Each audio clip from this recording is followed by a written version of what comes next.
Hello and welcome to The One Show with Louise, Minchin. And Matt Baker. Well, things haven't exactly gone to plan since The One Show has been off air. Murray didn't win Wimbledon. Oh. England flunked out of the World Cup. Oh. Double groan. And taxes are going up. Oh. But you've always got to look on the bright side of life when Eric Idle is here. Hey! Eric, how are you doing? Thank you. Right. Eric, just thinking to the success of Monty Python and how that's taken off in America. I mean, were you surprised by that? Oh, utterly. We were always certain that the Americans would never understand Monty Python. We were sure of it. And it's been on ever since 1974. It's never off television in America, because PBS, the public broadcasting, runs it and all the time, really. Yeah. And you started Spamalot, which is a musical based on the Holy Grail. Right. Over there. Is that why you started it over there? Because it was going down so well in America? Well, I lived there. Right. So I found it easier to be there, where I live, you know, otherwise... Yeah. But a long commute, that one, isn't it? But we did a couple of tours, my partner John Dupre and I, of America, because it's fun to go out and do the silly Python songs and do a bit of Python, and we found that they know it as more there than they do here. They would all do the taunter, you know, your mother smells of elderberries and your father is, you know, all of that. They would chant it. So we began to develop, and it took about 4 years to turn the Holy Grail into a fully fledged musical. It's on touring the UK at the moment. I just saw it in Manchester last week, it's in Leeds this week, and it's just going on a weekly tour, and the audiences were just howling with laughter. I was so thrilled. Who have you got in it? Are you going to say Bill Oddie?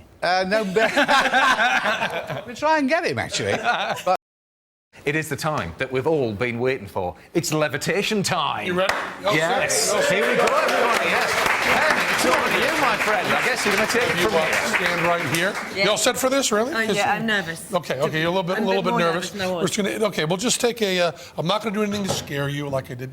You're joking. It's the exact same thing I did before. I know it is. Exactly the same. Every time you do Take a step up here. Take a step up here and sit down on the board, facing the cameras. Facing the cameras.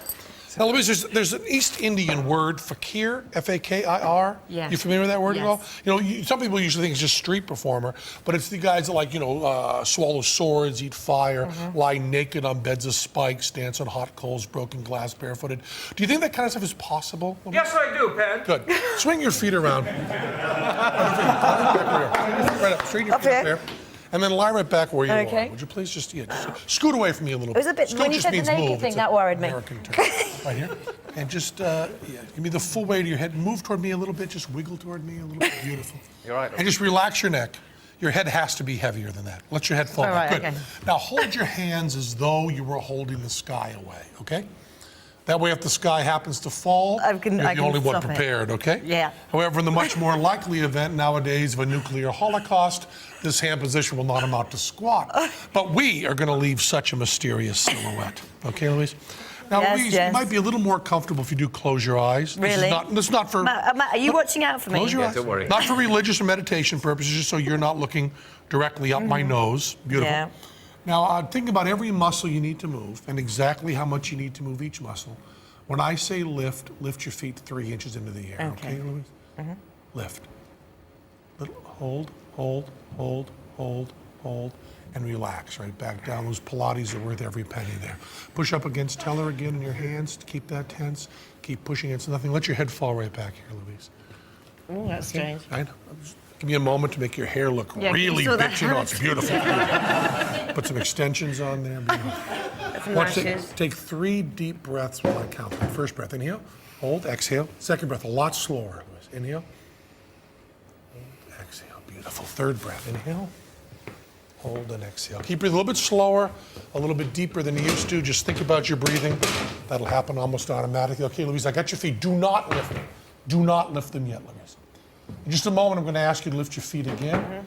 When you do, there may be applause or laughter. Don't worry about the applause or laughter. You concentrate on the weight in your hands. Keep breathing evenly and regularly. Keep your head back. Keep your eyes closed. Keep your hands in position. Very slowly, just like before, Louise. Lift your feet. Wow. Right there, Louise. Right there. Hold it, Louise. Hold it. And relax, Louise. Relax. We got you.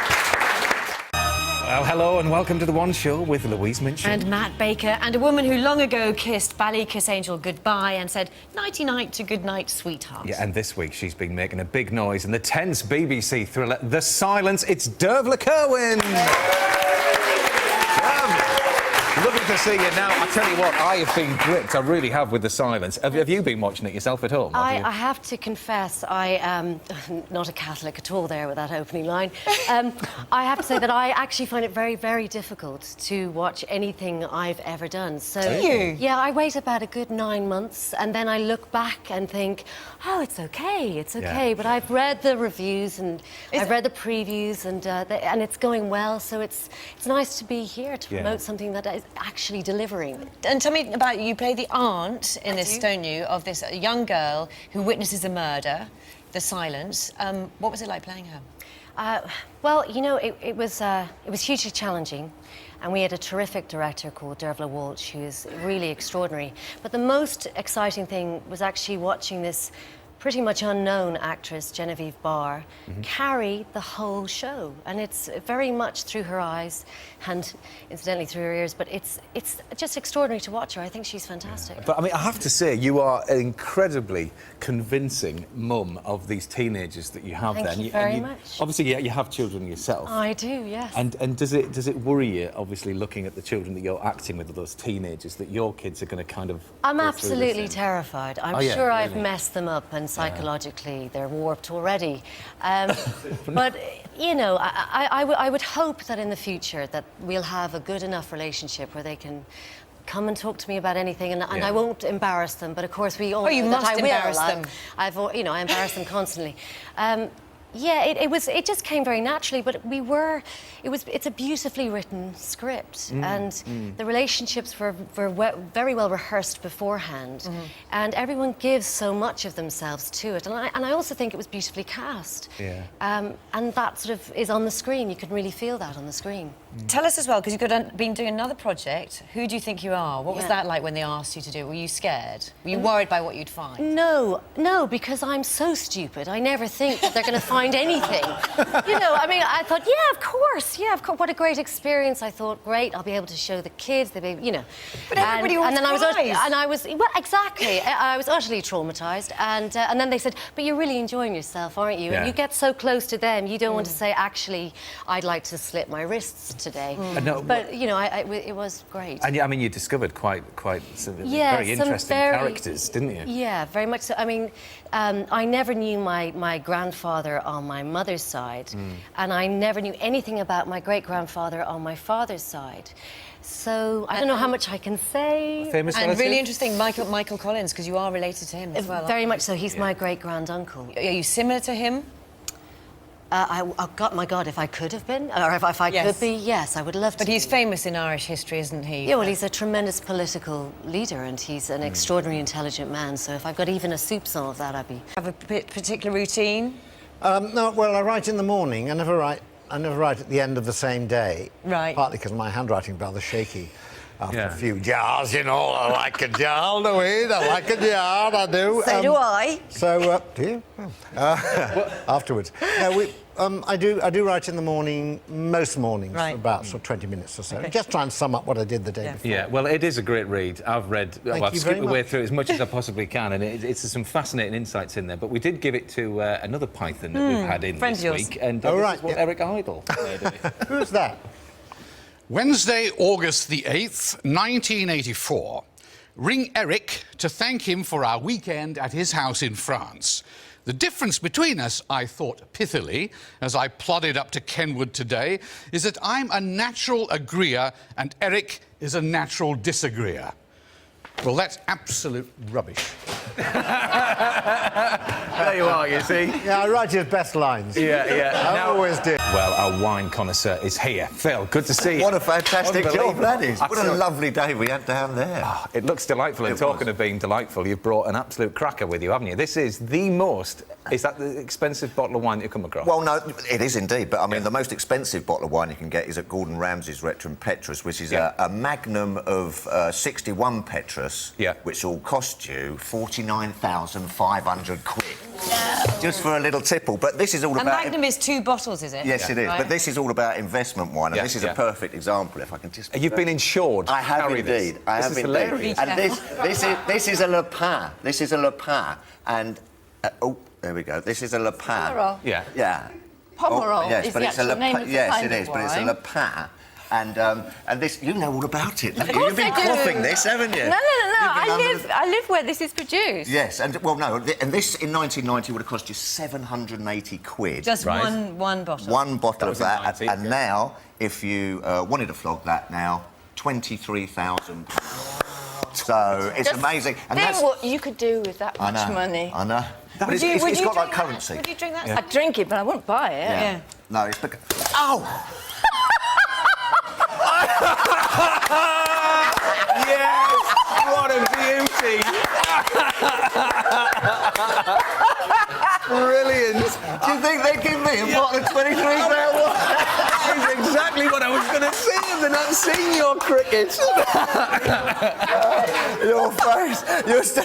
Calm down. Calm down. Oh, that is lovely. You should feel... You're a big TV star now, but that's not how it started. It started in Thailand with modelling, didn't it? Yes, it did. About 11 years ago, I got off a plane in Thailand. I was going travelling for a year, and a lady approached me and said, oh, you could be a model. To which I said, thanks, very kind of you. And she was, no, you could. Ring this guy. And it was like a freelance modelling agent called Meek, who was doing some work with Elle. And I started working with him and did a couple of suit shots for Elle magazine. I was terrible at it, but it was a new experience. You say you were terrible at it, but did you enjoy it? Did you have the old kind of model face thing going on? Did you have No, to try not all really. that? I mean, I was too self-conscious. I was a boy from the valleys, all of a sudden in a warehouse in Bangkok modelling suits. It was bizarre. If I'm totally honest, I was so terrible at it that I asked for a 4-pack of beer to relax myself. And it was about 8 o'clock in the... Lie about their appearance. Yeah, they say that they're athletic, they're handsome, they're full of action, with a really good sense of humour. And what actually turns up is this. Mr. Lover. Well, there you are, when what you really want to turn up is this. Tom Cruise! How are you, Tom? Live from Leicester Square. What about that?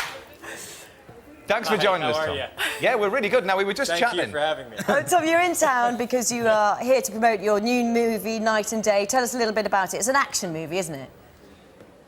Yeah, you know what? It's really more of a caper adventure. You know, it has action in it, but it's romance and comedy. Yeah. It's a film that, you know, you go in and it just takes you on an adventure and leaves you with a smile on your face at the end. It's something I've wanted to do comedy for a long time, and I was looking for a piece with, you know, different kinds of unique characters, and then Cameron Diaz sent me this. I thought it'd be a lot of fun. Your new play, Shirley Van Tine, it's a one-woman play. That's got to be a lot of pressure on you. It's nearly 2 hours on stage, isn't it? It is quite a marathon, I have to say, yes. And people are often surprised that it is a one-woman show because obviously they remember the film, but in fact the show came first. And Willie Russell wrote it after he'd seen Billy Connolly, and he thought, I want to do something that's Billy Connolly-esque, but for a woman. So you've got this Liverpool housewife who's basically lost herself, is so lonely that she talks to the wall. So sad. So sad, but is one of those characters that is just full of life and vigour, and she plays all these different characters, and you go through this incredible journey where she turns from a little dowdy caterpillar to this goddess of a butterfly by the end of it, because she's gone to Greece and she's found herself. And I mean, it's a one-woman show, but I feel like the audience is with me all the time. I feel like I've got hundreds of people with me when I'm doing it, because it's so emotive, and there's always sort of women sort of crying at the end and really relating to her. And it is such a beautifully written play that every woman that does it, every actress that does it, I think does her own Shirley. Is it very unfair to ask you for the accent? Yeah, it is really, yeah. I'm not doing Oh, lovely. No, I'm not. You're going to get letters from Liverpool now. Okay, how about cooking as well? Because you do actually do quite a lot of cooking, don't you? I while cook you're on? live egg and chips on stage. You have to time it exactly right. So by literally the last word of the first scene, the egg and chips are ready to be served. So it's like a ballet. There's certain points where you've got to put the chips in and the eggs have got to go in You're this making me bit. nervous now, you see. I'm worried I get making it me all hungry. wrong. I know, but we multitask, don't we? Yeah, So yeah. It's only men that ask me, how do you do that? Women go, yeah, I've done that. You can talk and cook, yeah. Right, of course you can. You do a million different things at once, so... And you started off in a jazz quartet, didn't you? Oh, well, when I first came to Yeah. London, yes, I used to... one of the ways I just made a bit of extra money was to sing in a jazz band, yeah. So does that help when you're on stage as well? Or... Well, I suppose just because you get used to live performance. I mean, I was also doing theatre at the same time, but I do love singing, I do, yeah. Brilliant. It was really lovely to talk to you about Shirley Valentine. Thank you for the you. accent, a little bit. Do come and see it.